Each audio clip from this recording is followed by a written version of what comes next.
Oi, pessoal, tudo bem? Vamos entrando agora na aula 11, cujo título é Resistência Elétrica. Vamos falar sobre uma grandeza que tem tudo a ver com o que foi visto na aula passada, que é corrente elétrica. Quando a gente fala de resistência elétrica, pessoal, não é possível entender resistência elétrica sem pensar em que aplicação que se usa para essa grandeza física. A aplicação em circuitos elétricos são chamados resistores elétricos. São usados praticamente em todo circuito que vocês imaginarem. A placa-mãe de um computador, a fonte de um computador, o circuito de uma televisão, todos esses circuitos provavelmente têm dezenas, centenas, dependendo, milhares de resistores incrustados, soldados lá nas placas, tá? Existe também o que alguns chamam de resistência elétrica, aquele filamentozinho que fica no chuveiro elétrico. Eu vou falar dele depois. Mas aquilo também é um filamento que tem resistência altíssima, elevada, e também pode ser chamado de resistor, tá?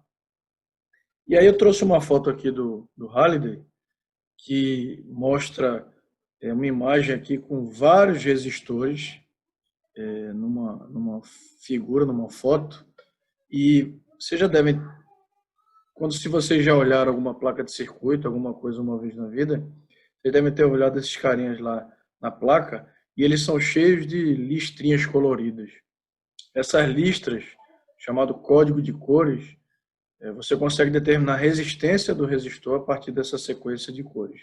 Eu não vou falar disso agora não, mas você encontra facilmente na própria internet qual o significado de cada listrinha e cada cor do resistor. Aqui nessa foto do lado, que eu peguei lá do Wikipedia, ele mostra aqui diferentes tipos de resistor, dependendo da potência que eles são aplicados no circuito. Eu vou falar de potência na próxima aula. Então aqui de 1/8 de watt até 2 watts, e resistores de carbono. Você vê que eles têm formas diferentes, né? Espessuras diferentes, e aí uns até bem mais espessos que outros, e resistores de cerâmica também, que não são tão comuns como os de carbono, mas você também encontra em algumas placas de circuito. Então, o que é a resistência elétrica? A resistência elétrica é a capacidade de um elemento em se opor à passagem de corrente, ou a capacidade desse elemento em transformar energia elétrica em energia térmica. Deixa eu explicar. Primeiro, eu acho que eu já falei isso em alguma aula anterior aí, falei com certeza, como é o símbolo dos resistores no circuito elétrico. Normalmente vocês vão encontrar o símbolo de resistor, esse símbolo aqui, ó. Vocês também já devem ter visto isso alguma vez na vida, R. Em alguns casos específicos, ao invés de ter esse zigue-zague aí, você pode ter uma caixinha, tá? Também com a letra R ou com o valor desse resistor aí em ohms, que é a unidade de resistência elétrica. Então a gente vai encontrar normalmente esse símbolo aqui de cima, ele é muito mais usado que o de baixo, para simbolizar resistores. Então, o que é um resistor? É um elemento de um circuito que possui resistência elétrica, ou seja, se opõe à passagem de corrente elétrica. E essa oposição acontece por quê? Quando a corrente elétrica, no caso de um sólido, né, a gente já discutiu isso também na aula passada, ela é formada por elétrons, ela se estabelece no material. Lembre-se que quem está conduzindo essa corrente elétrica são os elétrons mais fora, mais externos do átomo, né? Isso não quer dizer que não tem outros elétrons ali naqueles átomos ou na própria ligação, na rede cristalina do material. Então, quando esses elétrons, que a gente chama de elétrons livres, então, começam a se movimentar dentro de um material condutor, essa movimentação ela encontra barreiras. E essas barreiras são compostas também por outros elétrons que não fazem parte das bandas de condução daquele material. A rede cristalina do material, né, o material cristalino, ele tem aquela estrutura repetida, que a gente chama de rede cristalina. Então, essa movimentação desses elétrons, por mais que o material seja condutor, ela não é livre de impedimentos. Aliás, ela só é livre em um tipo de material, chamado supercondutores. A gente já discutiu essa questão de condutibilidade lá no comecinho do curso de Física Geral 3, eu vou colocar o link aí em cima para vocês lembrarem.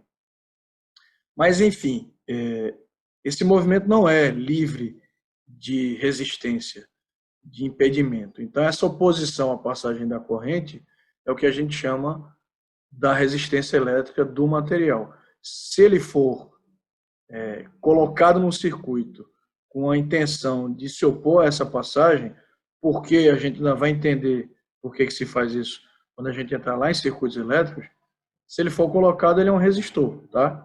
E aí é o símbolo de resistor. Aí o que acontece? Existe uma lei que rege as grandezas que envolvem um resistor quando ele é colocado num circuito elétrico. A gente costuma chamar essa lei de primeira lei de Ohm, ou somente lei de Ohm, que foi o cara, o físico, que idealizou essas leis aí, e que até hoje a gente usa elas, tá? Então imagina que você tem um resistor e você vai ligar esse resistor numa bateria. Não importa nesse caso aqui se é corrente contínua ou corrente alternada. O resistor ele funciona em ambos tipos de tensão. Então você tem ali uma corrente contínua, mais menos, uma tensão V, uma resistência R, e a gente também já discutiu isso na aula passada, vai circular uma corrente elétrica aqui, sentido real, do menos para o mais. O que o homem percebeu é que a tensão elétrica medida em cima desse resistor, o V, ela é proporcional a essa corrente que circula nesse circuito. Isso tem um pouco de lógica, né? Quanto maior a tensão, maior a corrente. E quem faz o papel da constante de proporcionalidade aí é justamente o R, que é o que a gente chama de resistência elétrica do resistor, ou só resistência do resistor. Então, se você explicitar R aqui nessa equação, o R, que é a resistência elétrica, vai ser a tensão que nele está sendo aplicada, dividida pela corrente que passa por ele. Análise dimensional. Qual a unidade de medida desse cara? Aqui seria volts por ampere. Essa razão volt por ampere a gente chama de ohm. E o símbolo parece uma ferradura, é a letra grega ômega maiúsculo. Então a gente diz que o resistor tem 10 ohms, 20 ohms, 1 mega ohm, 1 quilo ohm, 2 quilo ohms. Então essa é a unidade de resistência elétrica do Sistema Internacional de Unidades. A resistência elétrica é uma propriedade do resistor, tá? Cada resistor tem uma resistência. Se você não variar a temperatura dele, ou seja, se a temperatura do resistor, a temperatura que ele está trabalhando for constante, né, ou seja, para ter constante, normalmente essa resistência ela também é constante, ela não varia. E aí ela só, como esse R é constante, porque depende do material que o resistor é feito, das dimensões dele, significa dizer que quando você aumenta V, o I também aumenta. A própria equação diz isso. Então, quando o resistor ele obedece essa lei de Ohm, ou seja, a resistência é tensão sobre corrente, a gente diz que esse resistor é ôhmico, porque ele obedece à lei de Ohm. Se você plotar um gráfico de tensão versus corrente no resistor, e como isso aqui é uma função de primeiro grau, a gente espera que essa curva seja assim. Ó. Se essa curva for assim, uma reta inclinada, a gente diz que esse resistor é ôhmico. Por que é ôhmico? Porque ele obedece à lei de Ohm. Existem resistores não ôhmicos? Existem. Resistores que, mesmo a temperatura constante, a resistência pode mudar, dependendo da tensão, por exemplo. Nos semicondutores isso é muito comum. E aí, obviamente, se a gente está falando de lei de Ohm, só vai interessar para a gente trabalhar com resistores ôhmicos. E nos circuitos elétricos, vocês vão ver que isso acontece muito. Acontece, em alguns casos, de você ter um circuito um resistor variável.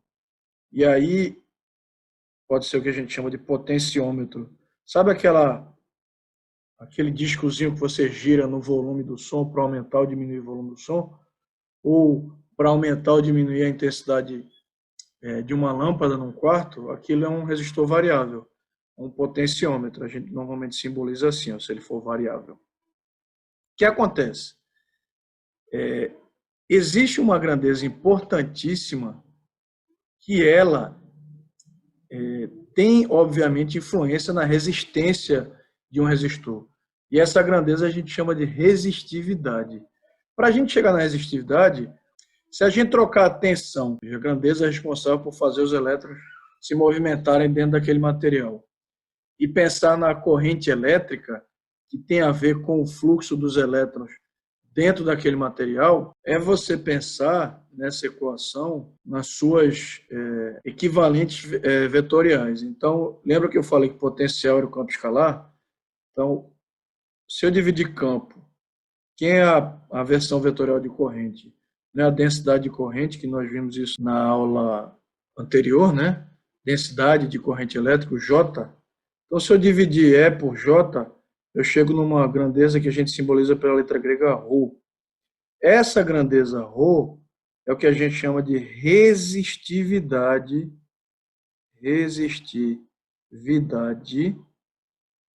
do material.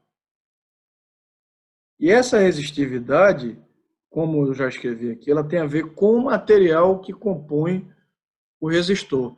Eu falei de resistividade e condutividade também lá nas primeiras aulas, quando eu falei de condutores e isolantes. Então, o que caracteriza o material de ser condutor, semicondutor, isolante, é a resistividade ou a condutividade do material. A unidade da resistividade é o ohm metro. Então, você mede resistividade em ohms metro. E se a temperatura for constante, aquela resistividade também é constante. Isso para resistores ômicos, tá? Cada material tem uma resistividade específica. Cerâmica, o carbono, o próprio cobre, os condutores também, os isolantes e assim vai. Se você quiser escrever essa equação na forma vetorial, você pode dizer que o campo elétrico é igual a resistividade do material vezes a densidade de corrente que está passando por ele. Então, essa seria a versão vetorial da lei de Ohm, que é V igual a RI, tá?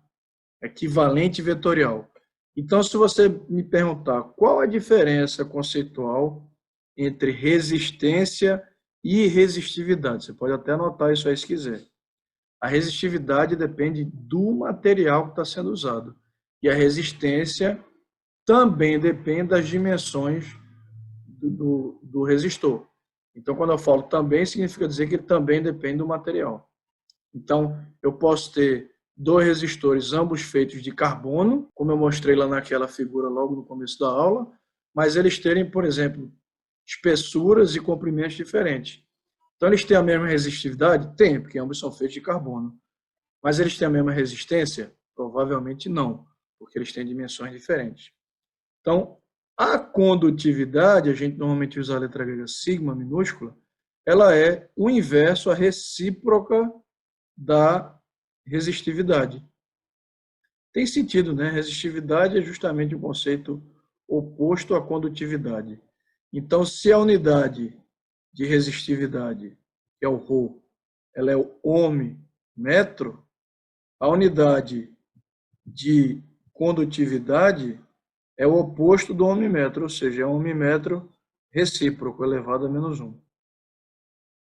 Cada material também tem uma condutividade específica. Então, para recapitular rapidamente, a primeira lei de Ohm diz que tensão é resistência vezes corrente, resistência elétrica é a capacidade de um material em se opor à passagem de corrente ou transformar a energia elétrica em energia térmica, e aí é por isso que os materiais costumam esquentar quando conduzem corrente elétrica, mesmo os fios. Se você pensar em fio de cobre de instalação residencial, por exemplo, normalmente ele aquece um pouquinho. Se for fiação usada para equipamentos que têm potência altíssima, onde a corrente que passa é elevada, como o chuveiro elétrico, por exemplo, aí que você vai ter aquecimento. Esse efeito de transformação de corrente elétrica de energia elétrica e energia térmica dentro de um condutor, chama-se efeito Joule, tá? Joule, aquele mesmo da unidade de energia e trabalho do Sistema Internacional, James Prescott Joule. E a versão vetorial de V igual a RI, né, da lei de Ohm lá, que é uma lei escalar, porque todas as grandezas são escalares, é campo elétrico é resistividade vezes a densidade de corrente elétrica. E a condutividade é o inverso da resistividade. Outra equação interessante, onde você pode envolver essas grandezas também, e que alguns chamam de segunda lei de Ohm, ou lei de Ohm macroscópica, é você imaginar o seguinte: que dimensões de um condutor influenciam na sua resistência, né? Então, se você imaginar aqui, por exemplo, um condutor cilíndrico, quando eu falo condutor, vocês podem pensar num fio de cobre ou também no resistor, tá? De comprimento L, área da secção transversal A e feito de um material cuja resistividade é ρ. O campo elétrico que se estabelecer dentro desse condutor, considerando que ele é constante, tensão, eu mostrei isso também na aula lá de potencial elétrico, é igual a E vezes D, né? Que é a distância lá que você está medindo a diferença de potencial. Esse DL, eu estou medindo a diferença de potencial entre, por exemplo, o lado esquerdo do resistor A e o lado direito. Então, isso poderia ser chamado de V de AB. É igual a E vezes L. Eu depois vou tirar esse AB, porque não tem necessidade. A gente também já discutiu isso. E aí fica E, que é o campo, é igual a V sobre L. Mas eu mostrei agora, aqui atrás, ó, que o campo pode ser ρ vezes J. Então, vou só escrever aqui embaixo. Campo pode ser ρ vezes J, onde J é a densidade de corrente. E a densidade de corrente, você lembra como é que ela aparecia? Também foi na aula passada. Ó, corrente, isso para valores discretos, né? Era J vezes A. Lembra? A era a área da secção transversal. Essa área aqui, ó, onde está passando o fluxo de corrente aqui nesse fio. Vamos fazer uma misturada aqui dessas equações e eu ainda posso usar outra que é V igual a R vezes I, que é a primeira lei de Ohm que eu mostrei agorinha aí no comecinho da aula. V igual a R vezes I. Vamos fazer uma junção dessas equações. Então, por exemplo, onde tiver V aqui, essa aqui de cima, eu vou jogar RI. Vamos ver o que vai aparecer aqui. Vou fazer aos poucos, tá? Então vai ficar E igual a RI sobre L. Campo elétrico pode ser densidade de corrente vezes resistividade. Então, vou trocar agora. No lugar do E, eu vou colocar ρ vezes J, que é a densidade de corrente. É igual a RI sobre L. E o J eu vou tirar daqui. Ó. J é I sobre A. Então, vai ficar ρ vezes I sobre A é igual a R vezes I sobre L. I com I desaparece, morre, e eu vou explicitar essa equação em função do R, que é a resistência elétrica daquele condutor ali cilíndrico, no meu exemplo, né? Então, R e o L vai multiplicando, ó. Então, R, que é a resistência, vai ficar ρ vezes L sobre A. Essa equação também é conhecida popularmente como segunda lei de Ohm. Segunda lei de Ohm. A primeira é aquela V igual a RI e a segunda é essa R é igual a ρ vezes L sobre A. Ou seja, a resistência de um resistor depende da sua resistividade, que é o material que ele é feito, depende do comprimento dele, quanto mais comprido, mais resistência ele vai ter. Isso tem também sentido, porque maior vai ser o caminho, né? Vamos pensar assim, que os elétrons vão ter que fazer para chegar de uma ponta a outra. E se a área da secção for maior, agora é inversamente proporcional, né? A resistência vai ser menor, porque eu vou ter mais espaço livre para o elétron poder passar. Então, esse L é o comprimento do condutor, e A é a área da secção transversal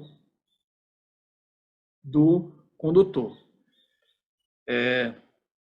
Muita gente, por exemplo, no ensino médio, que a gente não fala de densidade de corrente, a gente já vê essa equação como segunda lei de Ohm e mostra como ela é lógica, né? Ou seja, como a resistência cresce quando cresce o comprimento do resistor, do condutor, e como ela decresce quando aumenta a área da secção transversal. Isso é, por exemplo, um dos motivos que eu falei nas aulas anteriores, eu nem me lembro mais qual foi a aula, mas quando eu disse, um circuito elétrico, uma fiação de um circuito para um chuveiro elétrico, por exemplo, você tem que usar fios de bitola maior, né, espessura maior, porque senão eles vão esquentar. Por que aumentar a espessura faz ele esquentar menos? Porque quando você aumenta a espessura, olha aqui, você está aumentando a área da secção transversal do fio. E aí, se você aumenta a área, você diminui a resistência. Não são grandezas inversamente proporcionais? Se você diminui a resistência, você diminui a oposição à passagem de corrente, ou diminui a transformação de energia elétrica em energia térmica, efeito Joule. Ou seja, o fio, o condutor, esquenta menos. Vê que legal, tem toda a lógica isso, né? E aí a gente vai falar disso também lá em potência elétrica, a questão da comparação, por exemplo, quando você está usando um chuveiro elétrico, aquele chuveiro elétrico que tem a posição inverno e verão. Vocês sabem qual é o resistor, a resistência maior? É a posição inverno ou a posição verão? Isso tem tudo a ver com isso que eu mostrei aqui. Eu vou falar disso depois. E aí, uma coisa interessante para finalizar é ver como é que pode variar a resistividade de um material com a temperatura. Eu comentei no começo aí dessa aula que a resistência ou a resistividade não varia se a temperatura for constante para resistores únicos.